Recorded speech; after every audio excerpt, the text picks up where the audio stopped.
as we've done a bunch of times before, we've got to take the rear axle out so we can get our rear sprocket off. Yeah, a little bit heavier actually. Wow. Yeah, that's got some heft to it. Just because it doesn't have a lock ring or anything retaining it, it's kind of odd. Spring back down, double check the operation. I like it. Nice.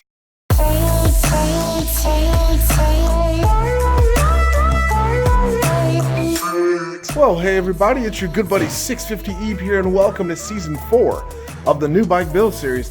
This is where we're taking this beautiful 2018 Yamaha R1M and this beautiful stripped down, beautiful R3. And with the help of our channel sponsor, my good buddy Manny from Moto Million, we are transforming both of these motorcycles into something truly special and unique.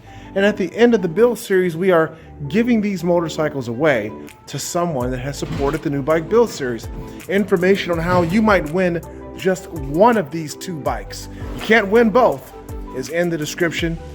If you're new to the channel, hit that subscribe button. If you're currently a subscriber, tap the bell so you can be notified when new content is uploaded. In a previous episode, we showed you what happened when I had an agricultural experience and crashed the beautiful brand new R3 on the track with about 17 miles on it. Well, looky here. We've got all new replacement parts directly from Yamaha. These are not aftermarket crazy foreign parts. They're directly from Yamaha. Zach's going to talk about what the heck we're going to do with these parts, huh? Yeah, hey, how's it going? Hey. Yeah, so as you can see, everything that we put on our estimate has been ordered. The engine side case, front bearing holder, this is the gas tank cover, and then all the little bits and pieces to get it back together, the clip on, all that stuff's in there. We got a couple parts that we're going to get on today. We're going to change the kickstand out. We're going to make it look just like the other bike where we got the gold chain vortex sprockets. We got the same setup for this. We got a black vortex rear sprocket. Oh, cool. Awesome gold 3D chain. Yeah. And vortex front sprocket, so we'll get that stuff on the motorcycle. Okay. And get it to start to look a little more like the R1M. Yeah. So yeah, we'll have to sort this out, get all the body panels together, and then we'll ship them over to our buddy Dave and have him do his magic and see what it comes back looking like. It should be really cool. It will be, man. I'm going to take him both bikes, the R1M and the R3, so he can have them in his studio to configure the paint scheme. That's going to be cool. And then we just got to figure out how to get it back together. Yes. Yes. But for now, let's get to work. Up in the air. So since we don't have the swing arm spools on there, we got to use this old. Yep, the old pad stand. Yeah. We could flip around the pit bull one, but that's a fair amount of work. Indeed. And we can ditch these weird covers that probably should have got taken off at PDI. Yes. Oh, made them both. 13 points for that. Sweet.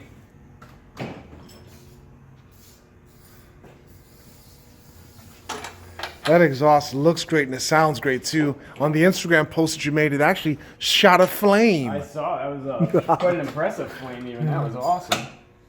The sound difference is incredible. Yes. Can't wait to see if it performs any differently. Yes, so folks, make sure you stay tuned and watch this entire video, because at the end, Zach just might start this bike up again and give you some revs. Yeah, probably have to. Make sure it still runs. So as we've done a bunch of times before, we've got to take the rear axle out so we can get our rear sprocket off. Mm-hmm. It's attached to the rear wheel. That's pretty tight. Gonna need more than a karate chop. Oh. Just gotta pick up here.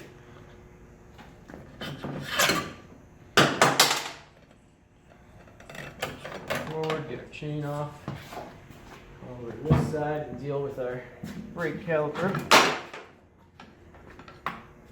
Somewhat lighter than what you're used to dealing with? I don't know. I was just gonna say it actually feels a little bit heavier actually. Let's see. Yeah, a little bit heavier actually. Wow. Yeah, that's got some heft to it. Got our sprocket carrier off. These rubber pieces, they're called push drive. They just kind of push in place there. You can take them out, whatever. Okay. No big deal. Get this over to our voice. I don't know why Yamaha puts this weird metal piece on their bikes either. Yeah. We're using that. Oh, good. That's cool.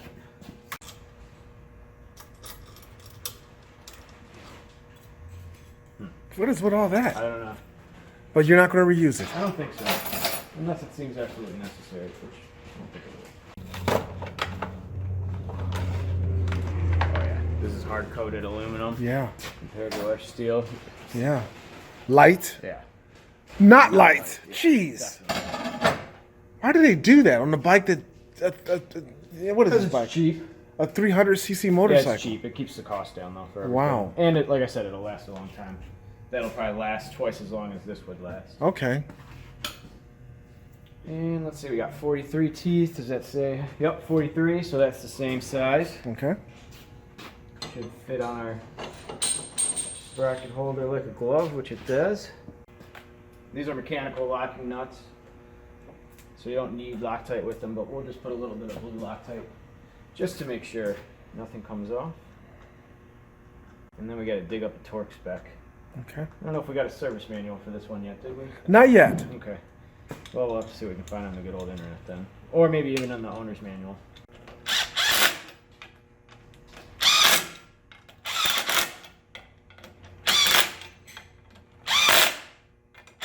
Alright, so we got torque spec 68 Newton meters.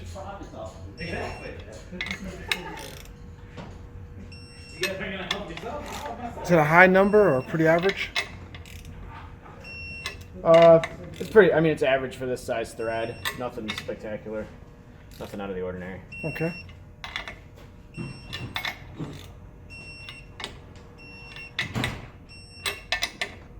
Alright. Much easier. And it looks much better already. All the way in. Mm-hmm. Okay. Now we can get to our front sprocket. Just got to get this cover off.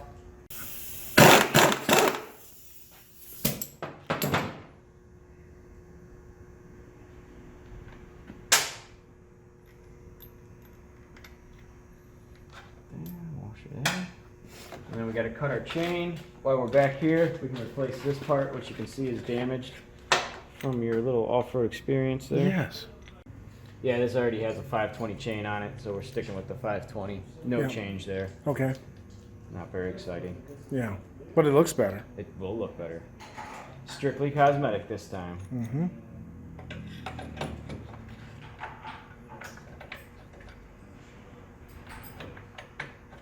Only fits in one way, so that's nice. We know it goes that way.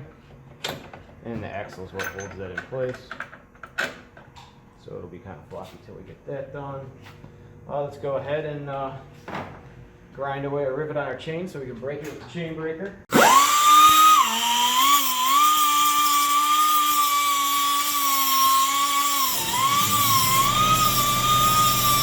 So we line up the B with the word break, and that's going to line up a hole so that we can just push the rivet right out. And that'll just push our pin all the way through. There it is. There it is. Pull this guy. Pop this back to neutral. Pull this thing through. Nice and cleaned, and you can see even though it doesn't look that dirty, that Molly chain lube really gets all over it. Yes. Because it's on the hands. Yeah. So that's why I like that chain lube. It appears like there's nothing there, but it's doing its job. So this is a 14 tooth, sticking with the same gearing. If it has writing on it, I always put the writing out. Otherwise, not really too much direction to this. Line it up with the splines. Washer on. Again, we'll just put some red Loctite on the front one. Just because it doesn't have a lock ring or anything retaining it, it's kind of odd. We'll wait to do a final tightening on this till we get the back wheel back on. So this starts with a 120 link chain, so we'll have to cut off 8 links. More sparks will fly? No, we'll probably just push this pin out. I don't like to get all the grindings on the new chain, and it's Okay. full of grease and stuff, so they're bound to get in there. So what I like to do is, and this tool is actually strong enough that you can push the link out without grinding it. It's just a little rough on the tool. So what I usually do is, since we know it's 120, each pin is a link. We'll count 8 from the back. 1, 2, 3, 4, 5, 6, 7, 8. And then that puts us in a spot though where the master link won't connect. So we go back one farther. Get rid of this old pin. 1, 2, 3, 4, 5, 6, 7, 8. Back to one more. We always want to double check because you can't add links once you cut it, you know. Yes. So we'll put the tool here, and then we'll start at the other side, and we'll count to 120 just to double check. And as long as they both wind up in the same spot, we're good.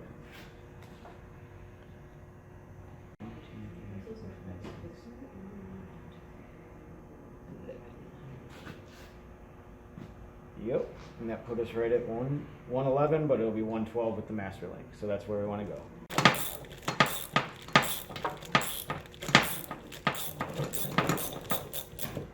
All right, feels like it went all the way through.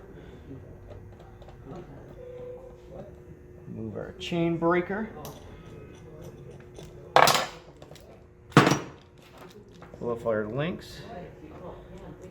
You got a really small wrist, you can make a little bracelet. Yes. Now, spray this with some chain cleaner. Get some of that factory lube off, just so it doesn't fly everywhere on the initial ride. So we'll leave this soaked while we put our wheel back on, and then we'll wipe it and we'll be good to go. Put our wheel spacers back in. You can see there's still grease on there from the factory. That's cool. There's not always grease on this kind of stuff. So I just remembered I saw there's some scratches on here that we most likely ordered a new rear axle, which we did. That means it's coming out again? Back out it comes. Oh, wow. Let's get this guy greased up and ready to go. It'll be much easier this time though, now that the brake pads are already lined up. Once they're lined up, we can press this outer plate on. You don't want to press it too tight because we need the chain to move. This is where it gets a little bit tricky. You just kind of have to get a good feel for it. If you look on our plate, it had 2 cutouts for these 2 pins to stick out. Yeah. And then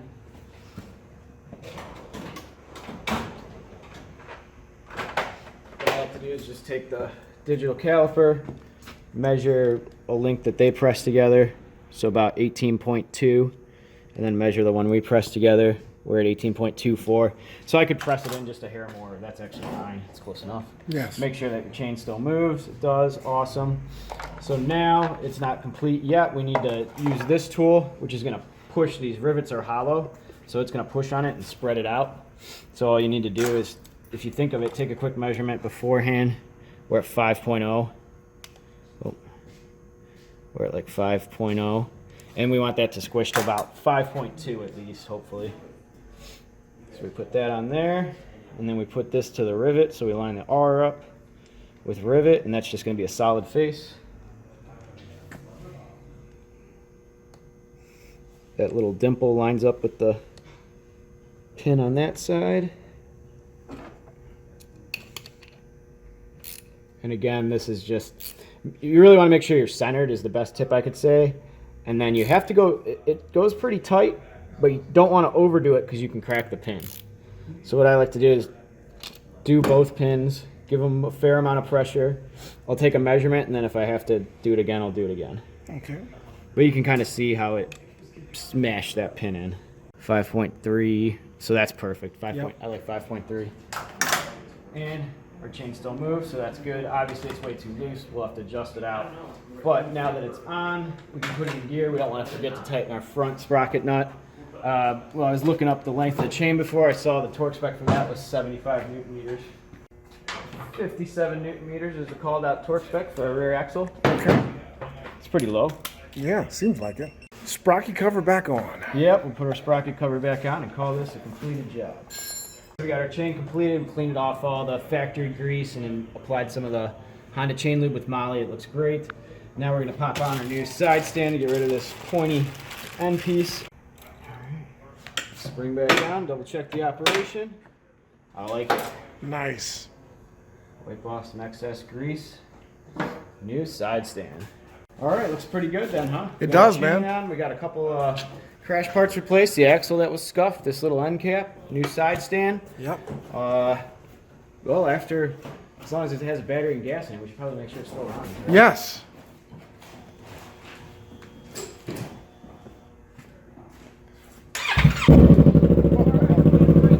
Yeah.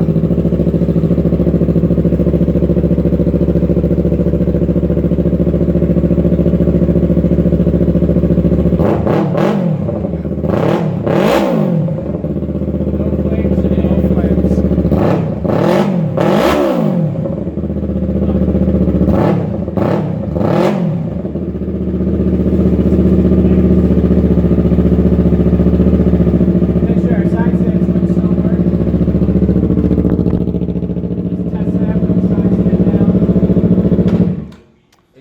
bike like it's supposed to. Yep. And then we should be able to start it in gear.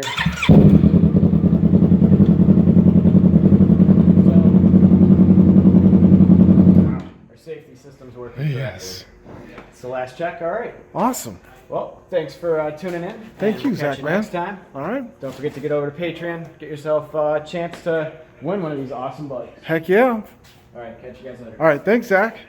You heard him.